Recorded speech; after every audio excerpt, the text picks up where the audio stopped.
27 horses starved to death. A female pit bull so starved her ribs and spine. How could anybody let their dog get to this state? We have third world laws that allow people to torture and brutally abuse animals or willfully neglect them with no consequence, and that has to change. You can see the blood, you know the dogs are hurt. Dogs can either die or get seriously injured. Broken legs, ears torn off. There are a lot of problems that prevent prosecuting cases of animal abuse in Canada. This cat was tortured to death. I believe that somebody would do this to any animal. It's staggering the amount of testimony and the amount of debate that has gone on around this issue to get to the point where we are today. A man just didn't like Doberman pincers. And he saw one walking down the railroad tracks near his home one day. And he shot it and killed it and buried it. And someone witnessed this and called the SPCA. I was the investigating officer on that case. And in fact, the man admitted that he had killed the dog, but I was not able to prove that this animal was kept for a lawful purpose. In other words, there was no grieving owner that I could find that said, yes, that's my dog. So I wasn't able to charge him. Canada's animal cruelty laws are more than 100 years old. The Canadian Federation of Humane Societies says outdated wording is to blame for this country's shockingly low conviction rate for animal abusers. 1 conviction for every 400 complaints. Coghill says that statistic can be misleading because often complaints are unfounded. But he agrees that the overwhelming majority of cases go unpunished. Potentially, theoretically anyway, there's 2,000 cases that could be prosecuted, but only several hundred that actually do get prosecuted because they don't meet the threshold of all of the things that have to be proven. Some provinces like BC and Alberta have implemented their own stringent regulations, so they don't have to rely on the federal criminal code to lay animal abuse charges. But in provinces like Quebec and Ontario, where regulations are considered inadequate by SPCAs, officials are more likely to fall back on the criminal code. The International Fund for Animal Welfare released a new report this year that says Canada's animal cruelty laws are rife with legal loopholes. In a comparison with 13 other countries, IFAW ranked Canada's laws at the very bottom in nearly every category. Loophole number 1. Neglect of an animal has to be proven as being intentional. So when we had a flock of sheep that a gentleman owned, and many of them had starved to death, many of them, when we removed them under the OSPCA Act, they were near death, they were in very, very poor conditions. He said that the hay was bad that year and he was giving them all the hay that they wanted, and the judge agreed. This is a case that actually went to trial, and the judge agreed that it was not his willful intent to starve the sheep to death, and therefore he didn't commit an offense.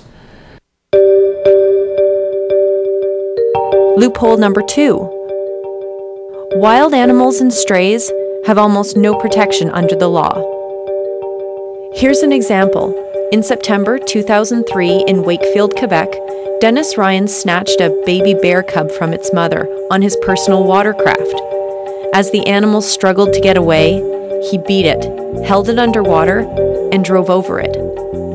No animal cruelty charges could be laid. Loophole number 3. Dogfighting is illegal in Canada, but you can't be charged unless you're physically present at a fight.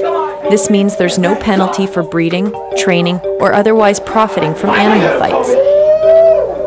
We all make mistakes. It's just I made a mistake in using bad judgment and making bad decisions. Michael Vick, an NFL quarterback, was convicted in the U.S. of running a dogfighting operation.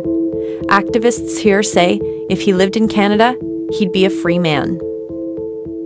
Mr. Speaker, the reality of animal abuse in this country is that every day, in every part of our country, animal abuse is occurring. Liberal MP Mark Holland tried to close the loopholes by introducing a private member's bill into the House of Commons 2 years ago. It drastically changes the criminal code and has the support of every animal protection agency in the country. It's awaiting second reading in the House of Commons. I mean, here we are in 2008, and something that I think you could get 9 and maybe even 10 out of 10 people to agree with needs to be done, and we're sitting here debating it for 8 years. I mean, most people who I think are watching your show are going to say, why is this on television? I mean, why are we debating this issue? There's a lot of daily uses of animals that somebody who is not participating in those particular fields, which are heavily regulated and legal activities, might construe to be brutal and vicious. There's no possibility at all that the provisions in my bill would be used against people who are hunting or angling legitimately. It provides full protection for people who have the right and ability to be able to hunt, and I support that. I think that there has been some fear-mongering around that and the idea that somehow people could bring frivolous lawsuits against hunters and anglers. For SPCA Inspector Hugh Coghill, the issue of violence against animals indicates something much deeper. Well, we very often, when we investigate a complaint of cruelty or neglect of animals, we'll find that children are neglected as well. There's research to back him up. According to one study, 70% of all animal abusers had committed at least one other criminal offense, and nearly 40% had committed violent crimes against people. If a person can recklessly, carelessly kill or abuse an animal, it's a very small step to move on to people shortly thereafter. And I think that that's another very important reason. And provincial SPCAs, the Canadian Federation of Humane Societies nationally, we've all made sure that our politicians are all aware of that fact. Now, the MP, Mark Holland, expects that his bill will get its second reading in the House of Commons this coming November.